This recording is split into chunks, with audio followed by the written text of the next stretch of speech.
Hi, everybody. I'm Robin, and these are my reflections. And today we are here to take a look at the Totem Guardians Oracle deck. This is a new release by US Game Systems, created by artist and writer Tanya Bond. So, shout out to US Game Systems for sending this one over to me for purposes of review and so that I can share it with you. So, let's take a look. It says Tanya Bond created the Totem Guardians Oracle deck as a tool for her own personal healing work, exploring lessons that others can easily integrate into their spiritual journeys. For the visual inspiration, she turned to the world of fauna familiars, presenting both natural and supernatural creatures. Some are magical and mythical, a few turn up as shapeshifters, all appear in harmony with their human companions. Each card delivers an empowering message that resonates with the archetypal energy of the animal it represents. Working with these 42 cards in a 60-page booklet, you will find much encouragement and guidance. And that's exactly what it is. It's an encouragement and guidance deck. I think it's great for single card pulls. I think it's great for sending off, a client with a message of inspiration or encouragement. If you're having, especially if you're having like a particularly hard reading and you have a client that really likes animals, this I want to say is oil paint, which is something we don't normally get to see a lot of in Oracle decks anymore. Everything is mostly digital these days. It's the inside of the box. Very I like the black with the colors. I don't know, something about that yellow. Every time I open it, it really gets me. I don't know why, but I think it's pretty. So the book is very straightforward. It's simple. There's not much to really read. So if you pull a card and read from the book, there's not a lot to read. So it doesn't take a long time. So if you're doing quick daily pulls or quick afternoon inspirational messages, it's good. I think this is great for like, getting started or even like what can I focus on today to make things to just kind of inspire myself to be a better person or to be the strongest person I can be. I think those are the types of readings that I plan to do with this. It actually reminds me a lot of my El Kui deck. When I pulled this one out of the box, it really put me in the mind of this one. So they're different writers, different artists, but they have the same sort of vibe. You know what I mean? If anybody wants to see a side by side, like a decisions video, I do these videos called decisions, where I, just tell you about two decks that I have in my collection that I think people might have trouble choosing between, and just give the facts and then my personal opinions. I'm not doing like a which one is better. It's more like a this one does this and this one does that, and I think people might have trouble choosing between them. But here are the similarities and here are the differences, kind of thing. If anybody wants to see that, let me know in the comments below. And if I get enough people saying they want to see it, I'll definitely be happy to make one of those videos, or up against Wild Woman Rising, which is also a similar vibe. So in this book, in this deck, what you get is a short introduction, and I want to read you this last part. It just talks a little bit about her purpose behind creating these cards. She said that she created them when she was in a time when she was facing her shadow side, when she was integrating her shadows. And it says here, unlike most oracle decks, these cards are not meant to foretell your future, but rather bring you into a state of peace with the present moment and encourage you to contemplate your life from the neutral position of an observer. I recommend that you only pick one card at a time and sit with the message, exploring how it resonates with what you are going through on a given day. And that's exactly what I have been doing. And I started out doing it in the morning, and then I think it works better for me in the afternoon because in the morning I don't want to think that hard. I just want to drink my coffee and have a nice inspirational message. You know what I mean? So I think these could also work really well for evening pulls or journaling. What you get is the number and what's on the card, which is the title of the card and a keyword, and then some a little bit of information about how that energy could possibly um, integrate into your life. Basically, there's not much here about the animals, which kind of threw me because with it being called totem guardians, I thought it was going to be more about totems. I guess is what I'm trying to say. Like totems are like natural things, like animals or other natural elements that are meant to represent mystical things, right? Other mystical things. So different cultures see different totems as being symbolic of representing like a particular, I don't know, a particular spiritual quality or something like that. And I thought that there was going to be more of that in this book, but there's not much at all about the totems. It's really just you see them here, They're painted into the picture, but you kind of have to infer that information on your own, kind of look them up on your own, because what she gives you in here is mostly, like she says, the contemplation.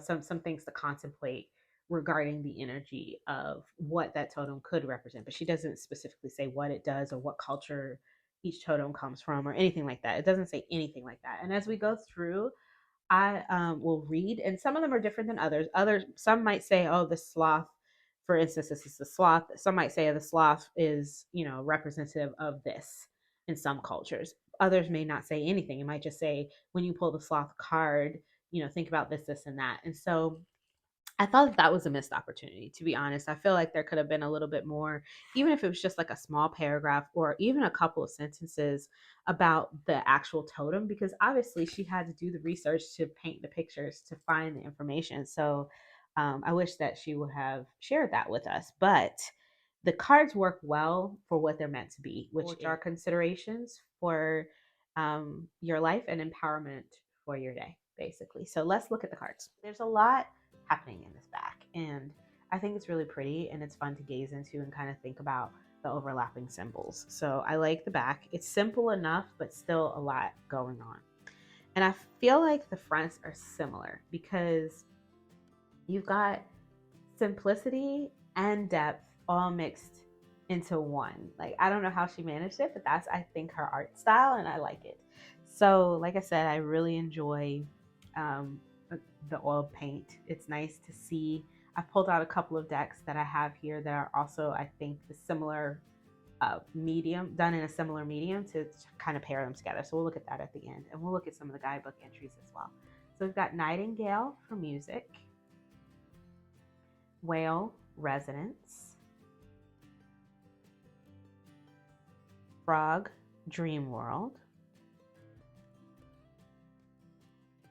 Goat Resistance, Bunny Self-Talk, Snowy Owl Judgment. I thought that these the glow that she gets, that I love that oil paint glow, right, that the people have. It just feels very Renaissance, and I love that. Some of the images don't feel finished to me. There's like one or two in here that felt a little incomplete. They didn't have that same depth. They didn't have that same shading and highlighting and glow. But most of them were gorgeous. Like, just they're very striking, I guess is the word I'm looking for. So we've got Zebra Cycles, and this is one of the ones where you've got like a shapeshifter, or the zebra's been integrated into the person. So sometimes you have them separate, where you have a person and an animal like this, and sometimes the people are the animal, right? It's like a shapeshifter like this one. So I think that is interesting as well. Hawk perspective. This one is Brown Bear for strength. This makes me think of Little Red Riding Hood. And this is another thing that I think was missed in the guidebook. I would have loved to have known, like, some of these I look at and I'm like, I feel like that's a story I know. Riding Hood didn't have a bear. She had a wolf. So what story is this, And I would have liked to have had little snippet in the guidebook to tell me what she researched to make her paint this. You know what I mean? Raccoon resources. Eel, go with the flow. Cheap collective energies, that makes sense. Mammoth, big dream, or dream big. It's very cute. She's cute. I think that this has a very youthful energy to it. I think if you wanted to give this to if it wasn't for the guidebook, I would say that this is a very youthful deck. I would say that a child could use it. I think it would be great for like teenagers as well. The guidebook doesn't make me want to give it to like a small child, but like a teenager, I think would like something like this. Giraffe, self-acceptance. Phoenix, darkness. Let's look at Phoenix and darkness, because that's like the opposite of what I would think a Phoenix would be, right? So let's just take a look. All right. so here's the write-up for Giraffe and Phoenix. I'm going to read Phoenix. You can screenshot and read them both if you like. It says, Phoenix Totem speaks of the dark night of the soul and all the gifts that follow. The night is always darkest just before the dawn, so you might feel you are in the deepest turmoil and there's no light at the end of this tunnel. Then suddenly everything turns inside out and you are shown all the lessons and blessings that come after everything that no longer serves gets burned down into ashes, leading you and your life into unimaginable transformation. Trust your internal process of evolution and welcome it without resonance. Look at it as a gift, even for a brief second, and it will be an easier and smoother process to go through. Interesting. It's an interesting keyword because I don't know. I don't know if I would have maybe. I don't know. I mean, evolution, transformation, darkness is a strange keyword, but it definitely is explained here in the book. So,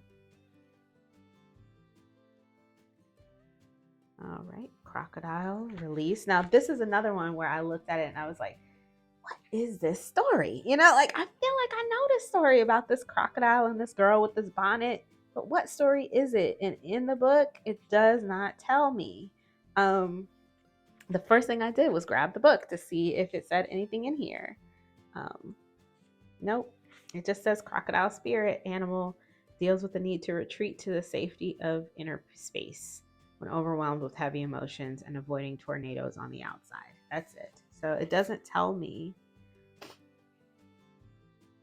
So you do have a tornado there and all of that, but I don't know. I wanted more from this guidebook. It's a good guidebook for what she meant it to be for, but I wanted more. So we've got Sloth, slow down. Sea turtle. Is it Ho'oponopono? Ho'oponopono? And it says in the book what that is, which I was like, oh no, is it not going to tell me what that is? But it did. So it says the sea turtle spirit animal reminds us about the healing beauty of the Ho'oponopono process, saying internally, I'm sorry, I love you, please forgive me, thank you to yourself, to others, to the world and circumstances has the power to change your energy dramatically and can help you jump timelines in no time. It's gratitude and acceptance dissolve the energy of resistance that keeps you locked in what was. Okay, so the beautiful ritual can soften any rough edges around the uncomfortable feelings of guilt or regret that are running strong in your life right now. So it's a process, but it doesn't say where this comes from. You would have to Google it. I would have to Google it. I think I did Google it, but I don't remember now what it was. But yeah, it's a process of forgiving yourself for. It's a process of finding closure for things that someone cannot give you closure for. Just finding your own closure, basically, from what I understand or what I remember from Google. Like I said, I don't remember it specifically. Selkie, seal longings. Mouse deer, self-care. Dove, forgiveness. Fox, empowerment. Snake, divine timing. Spider, patterns. I hate bugs. This one doesn't scare me as much as those centipedes did, though. So I can handle that one. Ugly duckling, discernments. I don't know why I can handle this. Maybe because it's so soft. Maybe her cute little face saves it. I don't know. Polar bear, quality. Something about this composition doesn't feel complete to me in the way that her other images, her other paintings do. The depth of shading and highlighting in this one, this feels flat to me. Like when you just look at them side by side, right? So there's one or two cards in here. There's not many, but there's one or two that kind of feel like that. So it makes me wonder. She says she created this book. She says she created the deck. She created this deck obviously from her own artwork, but I wonder if some of this artwork was pulled from artwork she did before she started with the deck. Does that make sense? Like some of it feels like maybe it wasn't made specifically for the deck, and others feel like it was made specifically for the deck. So specifically for the write up. So Bumblebee Sheep, Wonder. This one is adorable. Dolphin, Friendship. Reindeer, Worthy, softness of that deer's fur. It feels like almost downy, right? Or it looks like it should feel almost downy. Ferret Royalty. This is another one. This is the other one. I think there were only like 2 in there. This is the other one that felt a little flat to me. It's a beautiful picture, but it just feels a little flat. Comet Moth, Shadowwork.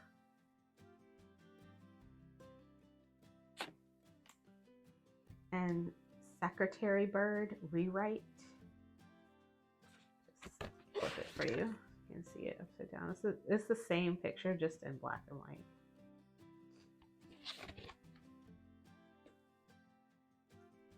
Hummingbird, Lightness of Being. I think that's the last one. Yeah, 42 cards. Here's back again. Give them a shuffle. There's a normal size tarot card. This is Tarot of the Abyss, if you have that one.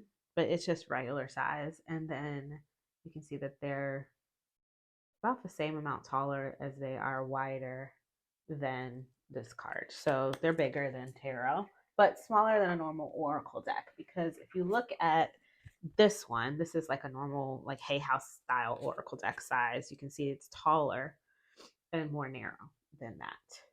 So they're doing their own thing over here with the size. Let's give them a shuffle. Because they're long, I cannot shuffle them the other way, but I can shuffle them like this. My hands are small. Sorry about that. This is on US Games regular semi-gloss, I don't know, buttery stock that they have. This is their normal cardstock. I hate to call it their normal cardstock because they have so many different stocks now. But this is the one we're used to. We've been used to from the past, right? This is that sort of waxy, buttery semi-gloss that they use. Yeah, it's too long for me to hold it that way, but I can hold it like this. Spreads out fabulously. Let's pick a card. All right, so we got Fox Empowerment. Let's take a look. There's numbers in the book, which makes it really easy to find the cards. So here is the write-up for Fox, if you'd like to read it for yourself. It says, the wit and wisdom of the Fox archetype calls upon us to find the benefits and advantages in even the most unfavorable circumstances. Can you try to see the good in the perceived bad? Can you accept the possibility of benevolence in whatever hardship you are going through? Contemplating this will inevitably change your attitude from victimhood to empowerment, which in turn will make it much easier to move to a better vibrational place than the one you are currently in. Empowerment. Yeah. Okay, so that's the Fox Empowerment card. Let's take a look at a few pairings. Now, I have 2 decks here that also use oil paint as the medium that I think may go well with them, and are also sort of have this sort of natural element to them that I think might go well. So we'll check them out. And then I have an oracle deck that I think has a similar, not a similar vibe, but it's also sort of female empowerment that I want to take a look at with it. And then I have one other that I just think might look nice with it. So let's take a look. Let's start with the oil paints. So this is the Ancestral Path Tarot by Julie Kuchia Watts. This is also a US Games production. This is not a deck I use much, and it's because the cards are so large, and also they do their own thing. They're not like normal tarot, so I have to use the guidebook and I have to figure things out. So I do use them sometimes though, and I want to use them more. So I was wondering how these might look together, because a pairing is always going to get you to use something a little bit more, right? So let's take a look. They're both oil paints, I think. Don't quote me on that, but I did use these together once or twice and I liked it. I like the look of it. And it worked. It worked. But like I said, with this one, I have to get in the guidebook a lot of the times. There's a lot of different cultural representations in both of these decks. So that was interesting to play with. To see if there was any like alignment there or anything that was like working against itself. So yeah, that's this one. This is the Ancestral Path Tarot. Take a look at one more that's more of a general sort of just regular RWS kind of style deck. This is a new one I picked up last year when it was on pre-order for this new version of it. This is called the Sloth Tarot. I have not even shuffled this, but I have seen it many times over. I know the deck very well. I watch, let's give it a shuffle. I watch Tarot Oracle, and he used to love this deck. I don't know if he still uses it much anymore, but he used to use this deck quite a bit. And so I've seen it a lot on his channel, and I just think that, you know, we got oil paint with oil paint. I'm curious to see. I haven't tried these together yet, but I want to see how they might work. So let's take a look. So we've got the Magician with the Six of Wands. It's a little bit hard. Let me zoom you in. All right. So we've got the Magician with the Six of Wands and Nightingale music. I like music with the Magician. Both of these look kind of musical, don't they? Like there's some sort of big concert happening. Release with the Two of Cups and the Seven of Wands. See, here's that glow with Big Dream. Three of Cups with Big Dream and the Eight of Wands. High Priestess with the Six of Coins and Go with the Flow. Yeah, I don't mind this. I think it's pretty together. This is very bright, and these sort of just kind of hang on there. Empress with the Seven of Coins and Resistance. Because this is so, I don't know, it kind of feels like, it doesn't feel as real as the Slow Tarot does. So that could get in the way of my reading. I don't know for sure yet. We'll see.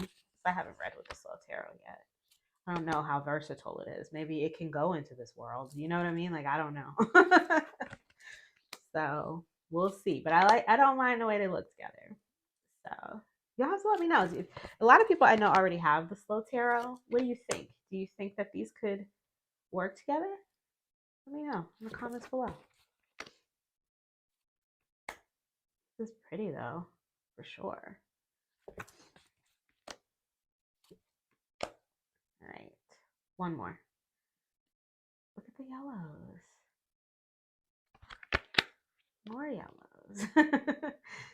This is, I don't know, I feel like they're all hanging out in the same little space. Let's see. Yeah, I think that this is beautiful together. I really like it.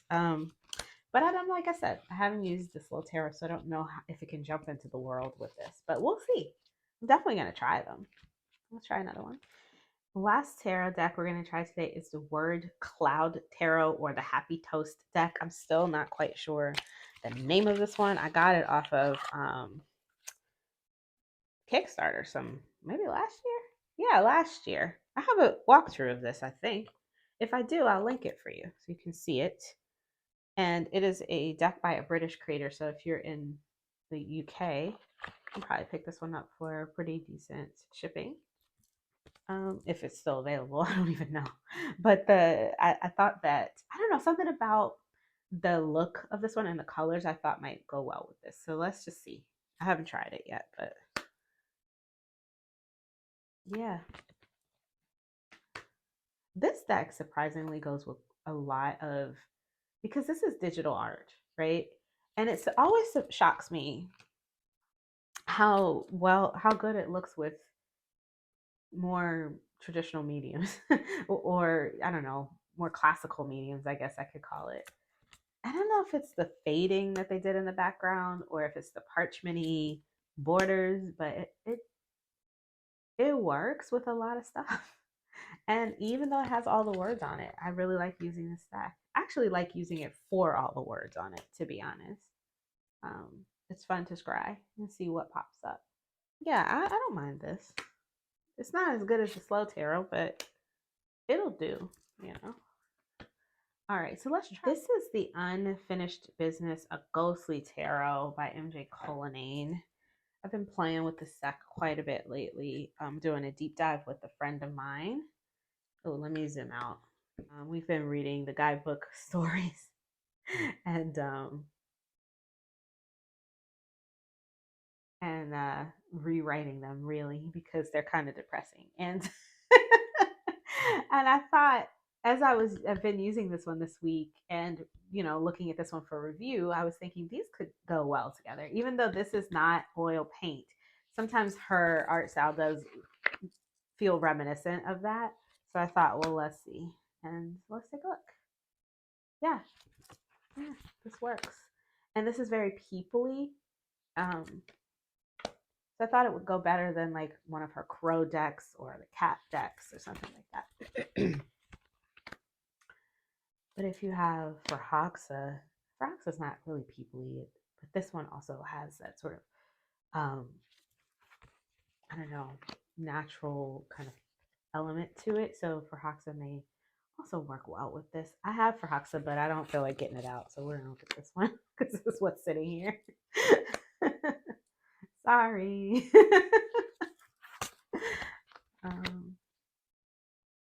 Let me see. Yeah, this one really gets drowned out with the other pictures, doesn't it? Polar bear. Yeah, this looks good. This works. This could work. All right, let's try the oracle I wanted to look at. All right, so the last couple. On this side, we've got the Witching Hour Oracle, and on this side, Alqui Oracle. I was talking about this one earlier, and I just kind of want to see if I wanted to just do an oracle reading. Sometimes I like to just read with oracle decks, and I don't want to use tarot decks. So I thought, let's see how this one reminds me of this one. The more I use this one, the more it reminded me of this one. This one was the first one I thought of because of the glow. I don't know, something about that glow brought it to mind, and that sort of empowerment. Now, this one actually is more empowering, and this one is more introspective. This one is kind of a mix of both, I feel like. So let's just take a look and see how they all look together. Maybe I want to use them together. Maybe I want to use two. I don't know. Let's see. No, what do you think? I feel like these two are the ones that really want to be together. So we've got beginning, collective energies, and she who loved once. And the keywords here are fragile, secret love, and rejection. And the name in the middle is just the character's name, Blue. All right. So we've got the Ice Moon, self-healing, with Spider, patterns, self-healing of some patterns, and she who prepares, formulate, strategize, and devise. Okay, so there's patterns that need to be healed, and the way to do that is to not just jump in and feel your way through, but to actually prepare and strategize for it. Maybe find one of those guided journals or something like that. Interesting. So here we have the Hare Moon with guidance, and Mouse Deer, self-care, and She Who Becomes, metamorphosis, transcend, and journey. All right, so the ancestral guidance is we need to focus on self-care in order to become our full and complete selves, transcend onto the next journey, the next part of our journey. Self-care is what we need right now. Self-care is what we need to be focused on. Intuition with the Hare Moon, Dream World with Frog, and She Who Sees, observe, perceive, and scrutinize. I like these together. they're talking to each other, right? Is it just me? Am I making this up? I think that they like each other. How lovely. And I feel like that these bring out a little bit more of this. It makes it gives me more. Gives me more to work with um, to have these here. So this one is relaxed energy with shadow work and wisdom, clarity, and resolution. Okay, so we're doing our shadow work with a relaxed energy. We're not forcing our way through. We're not plowing our way through. We are making sure we're grounded, making sure we're meditating, making sure that we're calming ourselves as we work through our shadows. That is how we're going to find the wisdom, the clarity, and the resolution that we want, that we're looking for. This is how we're going to find what we are looking for, what we want to know. Who knows? Look at them gazing at us like this. Oh, I'm getting messages. It's time for me to go. I like this. Okay, so that's that. Let me just clean up a little bit here. So that's it. That is the last thing that I had to show today. I like this deck. Like I said, I've been using it for midday polls, for just some conversations with myself, and I want to use it at some point for journaling when I have time to journal again. I haven't been journaling lately. I'm not even going to try to play y'all like that. I haven't been journaling. I don't have time. But when I do get back to it, I think this would be great for that. This is the artwork is gorgeous. The guidebook, I wanted more, but for what I'm using it for, it's fine. It works. I'm very excited to use it now with those other two decks. Now that I've looked at them all together like that, I'm kind of excited to see what will come of the use of the three of those together. So yeah, that's how I feel about this. I hope this was helpful. If you like this video, please give it a thumbs up.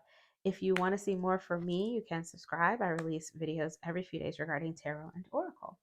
Please share the videos. It's very helpful to the channel. It helps the videos get out there because, you know, if you share them, then YouTube will share them. If you like it, then YouTube will show it to more people. So it's helpful. It's a easy way to help me out over here, and I do appreciate everyone who is liking and sharing the videos.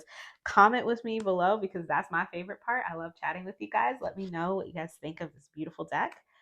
If you have it, what you've been doing with it, what you think it might pair with, what you thought of my pairings, all of the things that you want to talk about, we can talk about. Let's do it. Make sure you check my description box below. There's lots of interesting information down there for how you can support the channel, where you can buy these decks, all this sort of stuff. And until I see you guys next time, stay safe and be blessed. Bye.